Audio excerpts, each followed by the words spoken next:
네, 오늘 주님께서 저와 여러분이 주시는 말씀 마태복음 8장 14절부터 17절 말씀 한 절씩 교독하겠습니다. 14절 제가 읽습니다. 예수께서 베드로의 집에 들어가사 그의 장모가 열병으로 앓아 누운 것을 보시고 그의 손을 만지시니 열병이 떠나가고 여인이 일어나서 예수께 수종들더라. 저물매 사람들이 귀신 들린 자를 많이 데리고 예수께 오거늘 예수께서 말씀으로 귀신들을 쫓아내시고 병든 자들을 다 고치시니 이는 선지자 이사야를 통하여 하신 말씀에 우리의 연약한 것을 친히 담당하시고 병을 짊어지셨도다 함을 이루려 하심이더라. 아멘. 네, 오늘은 이 말씀으로 주님 주시는 메시지를 함께 받도록 하겠습니다. 오늘의 말씀은 비집고 들어온 하나님의 나라입니다. 비집고 들어온 하나님 나라. 제목이 좀 길죠. 의미도 좀 복잡해 보이는데 두 글자로 줄일 수가 있습니다. 기적입니다. 기적. 성경에 가끔 특별히 복음서에 많이 나옵니다만은 기적이 나오게 되는데 기적이 뭐냐? 신학적으로 풀면 이렇게 됩니다. 비집고 들어온 하나님의 나라. 그게 기적입니다. 아직 하나님의 나라가 완전히 임하지 않은 거예요. 주님이 다시 오시는 그날 이 땅에 하나님 나라가 완전히 임하게 되는데 그러니까 아직 그 댐의 수문이 열리지 않은 거예요. 하나님 나라를 댐의 그 큰 생수로 비유하면 수문이 아직까지 열리지는 않은 거죠. 그런데 거기에 미리 작은 균열이 생긴 거예요. 댐에 틈새가 생긴 거죠. 우리 사는 그 건물에 균열이 생기면 굉장히 곤란하죠. 위험한 순간인데 하나님의 나라는 균열이 참 반갑습니다. 그 균열, 그 틈새로 하나님 나라의 생수가 우리 삶에 미리 조금 스며드는 경우가 있다는 거죠. 그걸 뭐라고 부른다고요? 그게 기적입니다. 기적. 오늘 베드로의 집에 그 일이 벌어지게 됩니다. 허름한 집입니다. 제가 가보지는 않았지만은 그렇게 화려할 것 같지는 않잖아요. 황제가 사는 황궁도 아니고 세계 자본의 중심 뉴욕도 아닙니다. 너무나 평범하고 어떻게 보면 매우 소박한 베드로의 집에 하나님의 나라가 비집고 들어온 거예요. 하나님의 나라가 균열이 생기고 그 하나님 나라의 생수가 몇 방울 미리 베드로의 집에 스며들게 된 것이죠. 얼마나 행복한 일인지 모릅니다. 그래서 오늘 베드로의 집에 큰 기쁨이 임하게 되는데 이 시간 하나님의 나라를 묵상하려고 합니다. 기적이 뭐냐? 장차 임할 하나님의 나라를 미리 좀 보여주시는 거예요. 비집고 들어온 하나님의 나라. 베드로의 집에 스며든 하나님의 나라. 우리 열린 마음으로 묵상하실 때에 이 아름다운 나라가 저와 여러분의 집에도 조금이나마 스며들기를 주님의 이름으로 축복합니다. 참 귀한 순간이 될 것입니다. 들어갑니다. 하나님 나라가 어떤 나라냐? 첫째, 예수의 나라입니다. 예수님의 나라. 예수님과 함께 임하는 예수의 나라. 그 나라가 바로 하나님의 나라입니다. 14절 제일 초두에 하나님 나라의 열쇠라고 해야 될까요? 그 하나님 나라의 이름이 나오는데 예수께서 베드로의 집에 들어가사 악센트를 어디다 찍을까요? 예수께서. 이게 열쇠예요. 예수께서 베드로의 집에 들어가사. 이걸 다르게 풀면 하나님의 나라가 베드로의 집에 들어가사 이렇게 된 거예요. 열쇠는 예수입니다. 오늘 베드로의 집에 하나님의 나라가 임합니다. 그 나라는 참 행복한 나라입니다. 치유의 나라입니다. 모든 질병이 떠나가는 나라. 주님이 다시 오시는 그날 이 땅의 모든 아픔이 사라지게 될 것입니다. 베드로의 장모님이 열병에 들었는데 몸에 열이 나면 되게 힘이 들잖아요. 아이 키울 때 아이가 몸에 열이 나면 부모 마음이 더 열이 나죠. 밤새 찬물 수건 이렇게 얹어가지고 속을 태우게 되는데 지금이야 해열제 같은 거라도 있지만은 고대에는 얼마나 힘이 들었겠어요. 특별히 어른들 연세 드신 어른들이 열이 오르면 이게 위험할 수도 있단 말이죠. 아마 베드로도 그래서 많이 긴장했을 거예요. 연로하신 장모님이 열병이 들었으니까. 그런데 감사하게도 오늘 그 열병이 깨끗하게 나아요. 15절 중간에 참 반가운 언어죠. 열병이 떠나가고 얼마나 행복했겠어요. 정말 기쁜 일이 이 집에 벌어지게 됩니다. 그런데 이 귀한 일이 어떻게 이 집에 임하게 되었을까? 어떻게 이 행복한 일이 이 집에 일어나게 되었을까? 열쇠가 바로 여기에 있는 거죠. 예수께서 베드로의 집에 들어가서 예수께서 베드로의 집에 들어가서 예수님이 이 집에 오신 거예요. 그리고는 이 아름다운 일들이 일어나게 됩니다. 우리 사랑하는 샘물 성도 여러분, 저와 여러분의 가정에도 예수님이 임하시기를 우리 주님의 이름으로 축복합니다. 아멘. 예수님이 임하기를. 항상 열쇠는 이분에게 있는 거죠. 성경이 그렇게 선포를 합니다. 앞서 나병을 치유했을 때도 지난주 백부장이 백부장의 하인을 치유하실 때도 열쇠는 항상 동일합니다. 예수님이 오신 거예요. 이분이 오실 때에 이 아름다운 하나님 나라가 임하게 됩니다. 그런 의미에서 우리 성도님들 힘겨운 일들 겪는 분들도 들어있는데요. 기도 가운데 예수님을 초대하시기 바랍니다. 네, 예수님이 나한테 임해 주십시오. 그 초대하고 기도하고 그렇게 하시면 좋겠어요. 목사님 지금도 초대하고 있는데 그분이 잘 안 오는 것 같아요. 어떻게 해야 예수님이 우리 집에 오실까요? 네, 참 저도 부담스러워요. 어떻게 불러야, 어떤 톤으로, 어떤 자세로 불러야 그분이 강력하게 오늘 베드로의 집에 임하셨던 것처럼 그렇게 임하는지 사실 저도 잘 모르겠어요.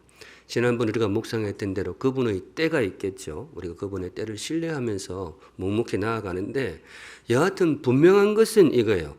절대로 흔들리지 않는 진리는 이겁니다. 열쇠는 예수입니다. 그분이 열쇠예요. 그분이 오셔야 됩니다. 그분이 임하실 때 참 그 이름도 아름다운 치유의 나라, 하나님 나라가 임하게 될 것입니다. 그 믿음으로 나아가시면 좋겠어요.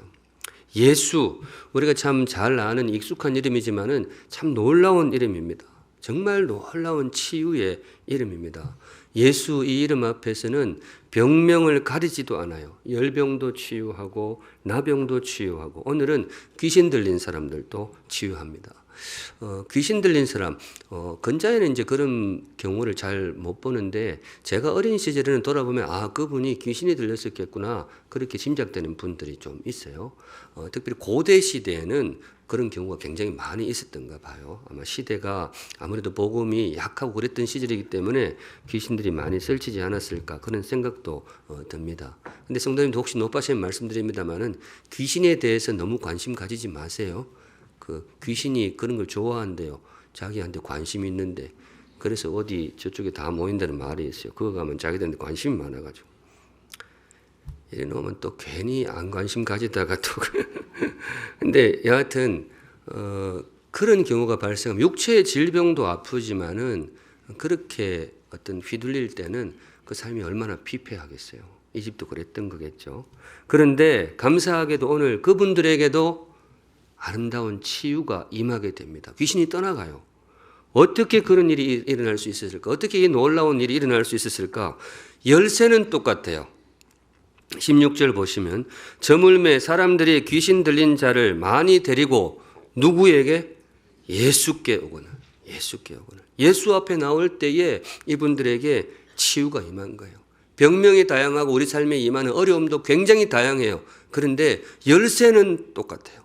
성도님들 그러니까 예수 이름을 부르시기 바랍니다. 예수님을 저와 여러분의 삶에 초대하시기 바랍니다. 기도로 초대하시고 찬양 가운데 초대하시고 예수님의 이름을 부르시면서 그렇게 나아가시면 좋겠어요. 제가 한번 말씀드렸던 것 같은데 30년째 준비만 하고 있고 아직 못한 설교가 한 편 있다고 기억나세요? 네, 그런 게 있어요. 신대원 시절부터 신학하면서 준비했는데 아직까지 못했습니다. 설교 제목은 정해두었어요. 제목이 주의 이름을 부르라. 네. 설교 내용도 대충 정했고 설교 끝나고 나서 부를 찬양도 정했어요. 예수 예수 예수. 지난번에도 이거 한번 소개했던 적이 있어요. 근데 제가 이 찬양을 참 좋아하고 이거 설교 끝나면 불러야 되는데 아무리 유튜브를 찾아도 없는 거예요. 내가 아무리 찾아도 없다 그랬더니 1부 딱 끝나니까 어떤 분이 링크 딱 걸어주시더라고요. 내가 그래 찾았는데도 없었는데 예, 그런 설교가 있습니다. 예수 이름을 부르라. 근데 사실은 제가 준비만 하고 한 번도 그 설교를 안 했느냐? 사실 그렇지는 않습니다. 사실 매주 하고 있어요. 매주. 이 설교라는 게 뭐냐? 설교는 예수님을 선포하는 거예요. 내용은 조금 달라도 늘 그 예수 그 이름을 선포합니다. 왜냐하면 그 이름이 우리에게 가장 귀한 보석과 같은 이름, 우리에게 치유의 이름, 우리에게 능력의 이름, 우리에게 기적의 이름이 되기 때문입니다. 우리 성도님들 예수 이름을 부르시기 바랍니다. 예수님. 목사가 부족해서 그러는지 하나님께서 우리 성도들을 통해서 이 이름의 능력을 확인시켜 주는 경우가 많아요. 우리 샘물에 참 귀한 분들이 많습니다. 샘물에 중독 사역을 하시는 분이 계십니다. 뭐 누군지 아시는 분들도 꽤 있을 텐데 약물 중독에 있는 분들을 케어하고 그렇게 치유하는 그런 사역을 열심히 하시는 분이 계신데 다른 교회는 보통 목사가 이렇게 성도들한테 이 사역하세요. 사역을 배정해 주는데 샘물은 참 좋아요. 알아서 다 해. 알아서. 뭐 그래 내가 그거 따라가기도 힘들어요. 근데 여하튼 정말 귀한 분이 있는데 이분이 과거에 그 아주 강한 그런 약물 중독 상태에 있었던 거죠. 그래서 삶이 굉장히 피폐하고 힘들었는데 이분이 거기에서 해방이 되고 지금은 이제 혹시 거기에 있는 분들을 위해서 강의도 하고 케어도 하는 그런 사역을 열심히 하고 계시는데 이 강의를 하러 교도소를 많이 간대요.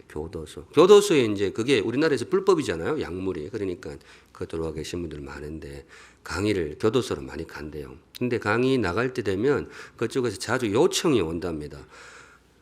신앙 이야기를 좀 하지 마라. 종교 이야기를 하면 안 됩니다. 왜냐하면 이분은 나가면 늘 신앙 이야기, 예수님 이야기 하니까 교도소가 우리 대한민국 공공기관이잖아요. 이 공공기관에 와서 특정 종교를 이야기하면 곤란하니까 신앙 이야기는 하지 마세요. 그렇게 요청을 한대요. 그럼 이분이 어떻게 하느냐? 그러면 저는 안 가겠습니다. 그런데요. 튕긴대요. 저는 안 갑니다. 이러면 교도소가 꼬리를 내린대요. 그래도 오시라고 대신에 좀 하는데 살살 해주세요. 살살 이렇게 한대.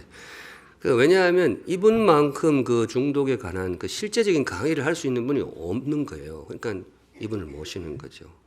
그런데 이분은 왜 중독 강의하러 가면 항상 신앙 이야기를 하고 예수님 이야기를 하느냐? 제가 그분하고 대화를 좀 오래 했어요. 왜 그 이야기를 하느냐? 뭐 그런 강의 기회를 통해서 복음을 전하려고 그러느냐? 물론 그런 뜻도 좀 있겠죠. 근데 이분 말씀이 꼭 그 이유가 아니고 정말로 이분이 경험했는데 중독에서 해방되는 길은 뭐예요? 예수밖에 없다는 거예요. 다른 걸로 안 된대요. 중독이라는 것이 그게 정말 힘들잖아요. 뭐 병원 치료한다고 해서 되는 게 아니고 교도소에 가다 놓는다고 해서도 나오면 또 하는데 그런 경우가 많잖아요. 이게 소위 인력으로 안 되는 거예요. 근데 이분은 어떻게 해서 거기에서 벗어날 수 있었느냐? 예수 이름으로. 이분은 이게 무슨 다른 뭐 의도가 아니고 이분들을 중독에서 벗어나게 하려면 그 길밖에 없다는 거예요. 예수 이름을 전하는 수밖에 없다. 성도님들 예수 이름에는 능력이 있습니다. 여러분의 삶에 어떤 올무가 있고 어떤 어려움이 있는지 몰라도 이 이름이 능력이 있습니다. 제가 참 진심으로 별로 뭐 도움 못 드리는데 그분의 사역을 정말 마음으로 기도 가운데 응원합니다. 그분의 수고를 통해서 이 땅에 많은 중독자들에게도 예수의 나라, 하나님의 나라가 임하시기를 주님의 이름으로 축복합니다. 아멘. 한 걸음 나아가 두 번째, 하나님의 나라가 어떤 나라이냐? 제가 참 사랑하는 단어인데요. 대가의 나라입니다. 대가의 나라. 복음의 중추에 있는 단어, 대가. 하나님의 나라는 신기루가 아닙니다. 하나님의 나라는 허상이 아닙니다. 하나님의 나라는 실제입니다. 왜냐? 대가를 치루었기 때문에 그래요. 하나님 나라의 치유도 그래요. 오늘 본문에 일어난 이 치유, 플라시보 효과가 아닙니다. 눈속임이 아니에요. 정말 치유가 일어난 거예요. 왜냐? 오늘 본문이 그렇게 이야기해요. 대가를 치루었기 때문에 그래요. 17절이 바로 그 말씀인데요. 우리 한 목소리로 같이 읽어볼게요. 시작. 이는 선지자 이사야를 통하여 하신 말씀에 우리의 연약한 것을 친히 담당하시고 병을 짊어지셨도다 함을 이루려 하심이더라. 이사야 53장 그 4절을 인용한 것인데요. 하나님의 나라가 어떻게 임하는지, 특별히 하나님 나라의 치유가 어떻게 우리 인생에게 임하는지를 그 내막을 보여주는 본문인데요. 어떻게 임하느냐? 예수님이 대가를 치르셨어요. 예수님이 의술이 굉장히 뛰어나서 베드로의 장모님을 고치셨느냐? 물론 주님이 그런 재주도 있겠죠. 그런데 성경은 그것보다 훨씬 더 깊이 들어갑니다. 그 장모님의 열병을 뭐예요? 주님이 대신 짊어지셨다는 거예요. 그게 십자가입니다. 우리 주님이 십자가에서 왜 그렇게 고통스러웠느냐? 그분이 굉장히 강하신 분인데 정말 힘들었죠. 왜냐? 우리들의 연약함, 우리들의 질병, 우리들의 고통을 그분이 짊어지셨기 때문이다. 바로 그 기초 위에 하나님의 나라가 임하고 그 대가의 기초 위에 예수님의 치유가 임하게 됩니다. 그래서 그 나라는 예수의 나라요. 그 나라는 대가의 나라입니다. 이사야 53장 좀 전에 인용된 게 4절이라 그랬는데 5절에 보면 그분이 어떻게 해서 우리에게 치유와 또 거룩함, 죄 사함을 공급하는지를 이렇게 노래합니다. 그가 찔림은 우리의 허물 때문이요 그가 상함은 우리의 죄악 때문이라. 요 두 절까지는 우리의 죄 사함, 죄에서 우리가 어떻게 해방이 되느냐 그걸 소개를 해줘요. 그분이 우리의 죄를 대신 담당하시기 때문이다. 그런데 밑에 두 절은 우리의 질병을 이야기해요. 그가 징계를 받음으로 우리는 평화를 누리고, 이 평화가 뭔가 하면 마음의 평안이에요. 우리 성도님들 육체의 질병도 있지만은 마음의 아픔 때문에 힘들어하는 인생도 많잖아요. 예수님을 초대하세요. 예수님이 우리의 그 마음의 불안이 되는 그 대가를 치러 주셨기 때문에 우리가 마음의 평화를 누릴 수가 있다. 마지막 절은 같이 읽을게요. 시작. 그가 채찍에 맞음으로 우리는 나음을 받았도다. 육체의 질병이 들어올 때 통증이 있고 아픔이 있는데 오늘 성경은 그렇게 이야기해요. 그 아픔이 꼭 채찍에 맞는 것 같다. 혹시 이거 이해하시는 분이 계십니까? 네, 그런 분들 많으시죠. 저는 사실 지금까지 살면서 채찍에 맞는 것처럼 아프다 이렇게까지 아픈 적은 잘 없었던 것 같아요. 근데 목회하다 보면 이제 아픈 분들을 많이 보기 때문에 이것보다 훨씬 더 강하게 이야기하시는 분들도 있었어요. 야, 정말 아픈가 봐요. 그 고통이 굉장히 아픈데 네, 우리 성도님들 예수님을 초대하시기 바랍니다. 장차 예수님 다시 오시는 그날 우리의 모든 아픔이 떠나가겠지만은 지금 미리 초대하시기 바랍니다.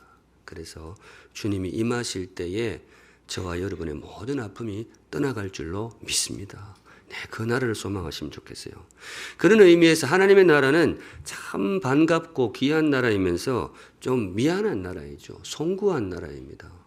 우리가 주님께 치유를 구하는 기도를 할 때 주님 나의 이 질병을 치유하여 주시옵소서. 나의 이 아픔을 해방시켜 주시옵소서.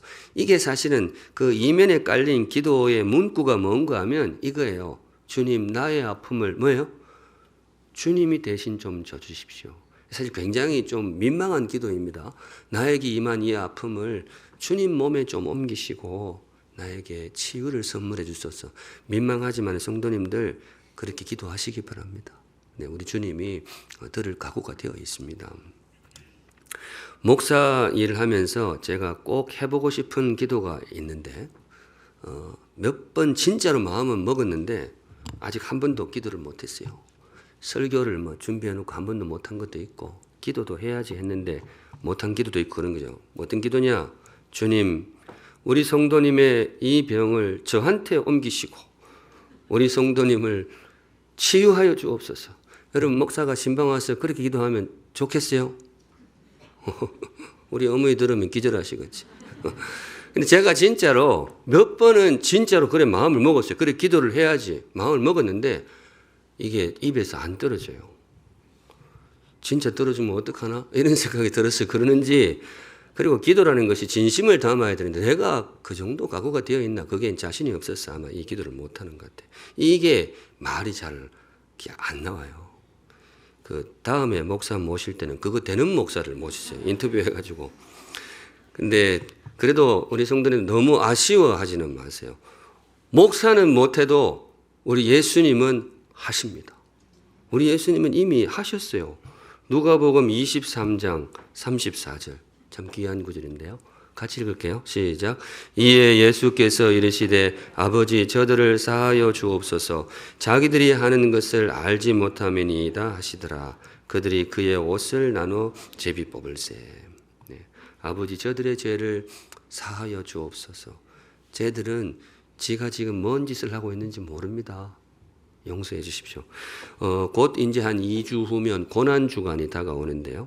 원래 고난주간에는 예수님의 가상칠언을 하루에 하나씩 묵상하려고 합니다. 가상칠언, 십자가상칠언 이렇게 읽으면 정확한데요. 예수님이 십자가에 달리셨을 때 거기서 하셨던 말씀이 성경에 7마디가 나와 있어요. 그걸 이제 전통적으로 가상칠언 그렇게 부르는데 가상칠언 중에 제일 첫 말, 제1언이 이거예요. 아버지 저들의 죄를 용서하여 주옵소서. 이 참 귀한 기도죠. 하나님 아버지 저 사람들의 죄를 막 못 받고 이런 애들인데 저들을 사하여 주옵소서. 이 기도가 참 귀한데 정말 귀한 것은 그 기도를 어디서 하셨다고요? 십자가에서 이렇게 달리가지고 저 사람들의 죄를 주님이 담당하신 상태에서 기도를 하고 있는 거예요. 하나님 내가 저 사람들의 죄값을 지금 치르고 있지 않습니까? 그러니 저들을 용서해 주십시오. 참 귀한 기도죠. 예수님의 참 귀한 기도예요. 그런데 하나님이 어찌하여 나를 버리셨나이까 그 기도는 안 들어놓고 이 기도는 뭐예요? 응답을 하시는 거죠. 그래 내가 너의 대값 예수님 뭐 어떻게 두 분이 어떻게 대화하시는지 잘 모르겠어요. 예수님의 십자가 위에 대가를 치르면서 하시는 그 기도를 주님이 들어주신 거죠. 그래서 오늘 베드로의 집에 치유가 임합니다. 그래서 임하는 거예요. 대가를 치른 예수님의 기도 그 바탕 위에 오늘 베드로의 집에 이 치유의 나라가 임하는 거죠. 바라기는 이 예수님의 치유가 우리 성도님들의 가정에도 충만하게 임하시기를 주님의 이름으로 축복합니다.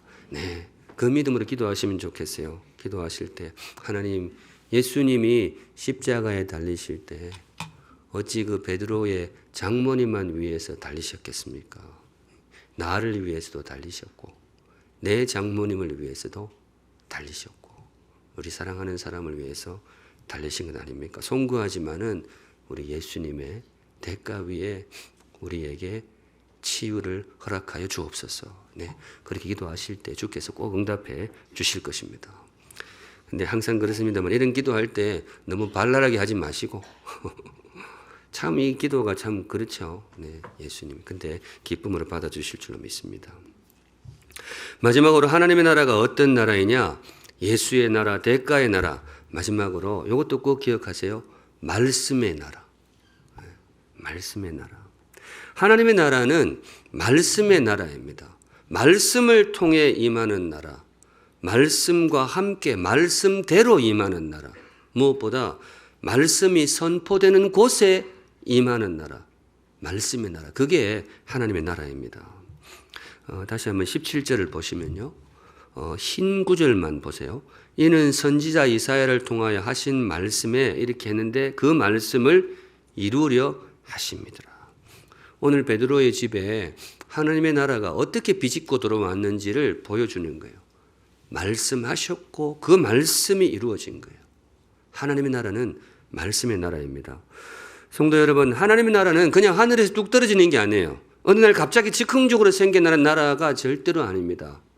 말씀을 하셨고 말씀을 선포하셨고 그 말씀이 자랐고 그 말씀이 성취된 거예요.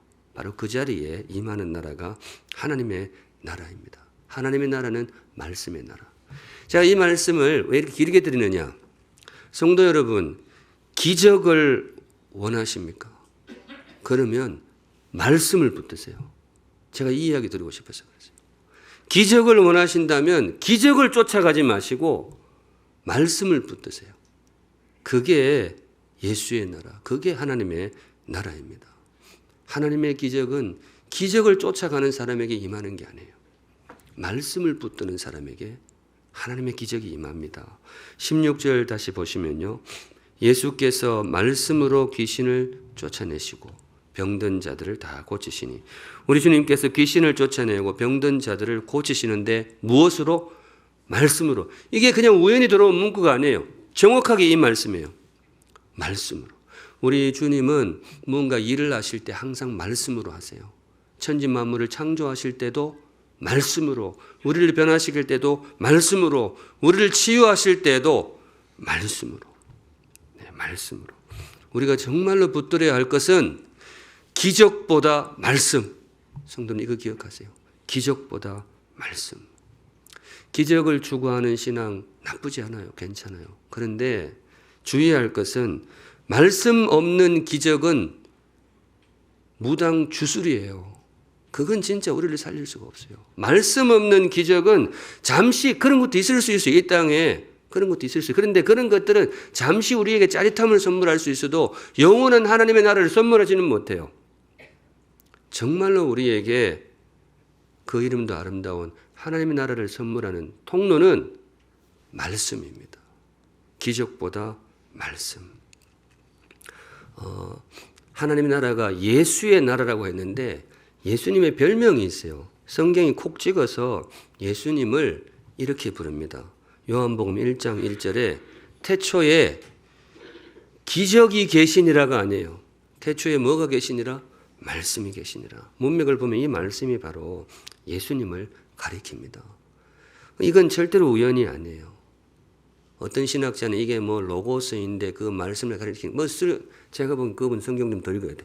이거는 정말로 예수님을 가리켜요. 요한복음 보세요. 예수님이. 근데 예수님을 성경이 뭐라고 부르는가 하면 말씀이라고 불러요. 성도님들, 예수님이 여러분의 삶에 들어오기를 원하십니까? 그러면 말씀 붙드세요. 말씀 붙드세요. 어떤 신비로운 그런 거 붙들지 마시고 말씀을 붙드세요. 우리 주님은 말씀이십니다. 말씀과 함께 임하십니다. 저는 이제 부족하지만은 설교할 때마다 제 마음에 품는 소망이 있어요. 설교가 주의 말씀이니까. 어떤 소망이 있는가 하면 아멘 주 예수여 오시옵소서. 설교할 때 이 소망을 품고 설교합니다. 아멘 주 예수여 오시옵소서. 설교는 단지 배움의 시간만은 아닙니다. 설교 시간은 물론 성경 말씀도 배우고 진리의 말씀 배우는 배움의 의미도 분명히 있어요. 그런데 여러분, 설교는 다른 강연하고는 좀 달라요. 설교는 임재의 시간입니다. 주의 말씀을 선포하는 것은 단지 여러분들을 신앙적으로 양육하는 그것만이 아니에요. 물론 그 기능이 굉장히 중요합니다. 말씀을 설교를 통해서 받고 배우는 게 중요해요. 그런데 주의 말씀 이 시간 안에 주님이 임재하기를 바라는 거죠. 네, 왜냐? 우리 주님은 말씀의 주님이기 때문입니다. 저는 부족하지만은 설교 준비할 때도 그렇고 선포할 때도 그렇고 그 소망을 품고 그 기대를 품고 합니다. 여러분도 그러니까 그 기대를 품고 말씀 들으시면 좋겠어요. 단지 배움의 시간이 아닙니다. 주의 말씀이 신실하게 선포되는 그 자리에 말씀의 주님이 임하십니다. 예. 주의 말씀이 선포되는 그 자리에 오늘 베드로의 집에 일어났던 아름다운 균열이 일어납니다. 그리고 그 틈새로 예수의 나라, 말씀의 주님이 비집고 들어오는 겁니다. 주님의 때가 있겠지만은 그 기대를 품고 제가 설교합니다. 그러니까 여러분들도 그 기대를 품고 말씀 들으시면 좋겠어요. 예배를 위해서 기도하실 때에 아멘 주 예수여 오시옵소서. 특별히 말씀 가운데 임하소서. 네, 오늘 여기까지 보겠습니다. 오늘 주님께서 저와 여러분에게 주신 말씀 비집고 들어온 하나님의 나라. 제목을 제가 좀 신경 써서 이렇게 했는데요. 물론 제 워딩 자체는 제가 이렇게 했습니다만은 새로운 개념은 아니에요. 오래전부터 성경을 보는 신실한 신학자들이 항상 이렇게 이해를 했어요. 기적이 뭐냐? 먼저 찾아온 하나님의 나라. 이게 기적을 대하는 가장 기본적인 신학입니다. 복음서에 나타나는 그 기적, 이게 뭐냐? 장차 임할 하나님의 나라를 먼저 보여주시는 거예요. 그게 잠시 임한 거예요. 그런데 저는 생각하기에 그것이 어떤 것일까? 댐의 수문이 있고 균열이 생기고 거기에 물방울 스며들듯이 하나님 나라에 생수가 들어왔을 때 이런 일이 벌어진다. 저는 그렇게 이해하는 거죠.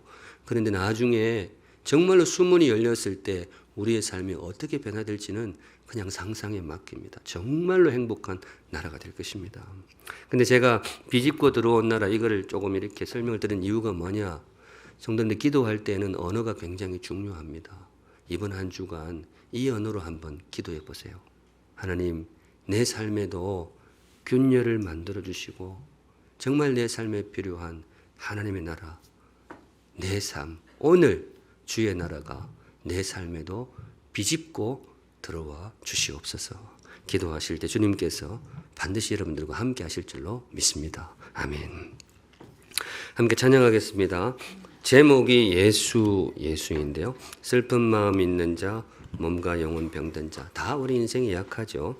그때 예수 이름을 부르시오. 네, 함께 마음 담아 찬양하겠습니다. 거룩하신 하나님 아버지, 주님께서 우리에게 선물해 주실 하나님의 나라를 고대합니다. 네, 정말 베드로의 집에 비집고 들어왔던 하나님 나라를 우리 성도들도 고대합니다. 주님 찾아와 주시어서 베드로의 집에 선물하셨던 그 스며든 하나님 나라의 기쁨을 우리 성도들에게도 꼭 선물해 주실 줄로 믿습니다. 대가를 치르신 분에게 드리는 기도이기에 송구하지만은 우리를 향한 주님의 사랑을 믿고 담대하게 기도할 때에 주님 꼭 임재하셔서 우리 성도들을 만져주시고 주님이 정말 우리 성도들의 삶에 비집고 들어와 주시옵소서. 아멘. 거룩하신 하나님 아버지, 오늘도 성도들 귀한 예물 우리 주님께 올려드립니다. 성도들의 감사와 고백과 또 간절한 소망과 간구의 제목 세심하게 살펴주셔서 사랑하는 주의 백성들을 가장 복되고 존귀하고 행복한 길로 인도하여 주시옵소서. 아멘. 지금은 우리를 위하여 참 그 귀한 대가를 넉넉히 치러주신 우리 구주 예수 그리스도의 은혜와 외아들의 목숨까지 아낌없이 내어주신 하나님 아버지의 변함없는 사랑하심과 우리를 예수의 나라로 능히 이끌어 주실 성령 하나님의 임재하심이 머리 숙여 주를 예배하는 사랑하는 모든 샘물의 자녀들, 성도들 그 걸음, 그 삶 위에 이제로부터 영원까지 함께 계실지어다. 아멘.